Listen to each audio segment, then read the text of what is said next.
నమస్తే అండి. Like just ఇప్పుడే 'మాస్ జాతర' టీజర్ చూశాను. ఏంటంటే ఒక రొటీన్ కమర్షియల్ మూవీ ఫీలింగ్సే వస్తుంది. లైక్ నథింగ్ న్యూ లాగా. ఆయన 'ధమాకా' మూవీ అలాంటి మూవీస్ మాత్రమే వస్తుంది. ఏంటంటే 'రవితేజ' గారి ఎనర్జీ అండ్ వింటేజ్ లుక్స్ కంటే వింటేజ్ ఎనర్జీ క్యారెక్టరైజేషన్ ఈ ఫిల్మ్‌లో ఉంటదని ఎక్స్‌పెక్ట్ చేయొచ్చు. బట్ ప్రాబ్లమ్ ఏంటంటే two old stories, routine scripts like 'ధమాకా' అంతకుముందు మూవీస్ అలాంటివే సెలెక్ట్ చేయడం వల్ల ఈ మూవీ కూడా అంతగా హోప్స్ లేవు నాకు.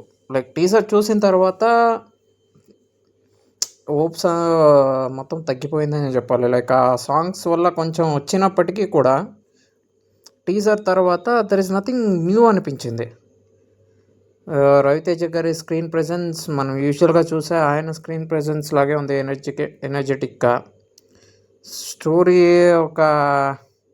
స్టోరీ ఏది రివీల్ చేయకపోయినా రొటీన్ కమర్షియల్ మూవీ లాగే ఉంటుంది, అక్కడక్కడ ఫన్ జనరేట్ చేస్తూ. సో ఫెస్టివల్ టైంలో రిలీజ్ చేస్తున్నారు కాబట్టి సేఫ్ అయ్యే ఛాన్సెస్ ఉంది. కానీ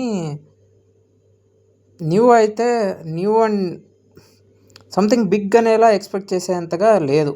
సో ఇప్పటికైనా రవితేజ గారు తన స్క్రిప్ట్ సెలెక్షన్ మార్చాలి, లేదా తనతో ఉన్న వాళ్ళు ఎవరైనా ఇన్వాల్వ్ అవుతుంటే అతన్ని ఆపాలి.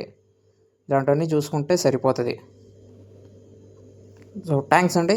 Please subscribe to viewers choice Telugu అండి. లైక్ రీచ్ లేదా లైక్ కామెంట్ చేస్తే రీచ్ ఎక్కువ వస్తుంది. సో దయచేసి ప్లీజ్ మీ అందరినీ రిక్వెస్ట్ చేస్తున్నాను, వ్యూవర్స్ చాయిస్ తెలుగును సబ్స్క్రైబ్ చేసుకోండి.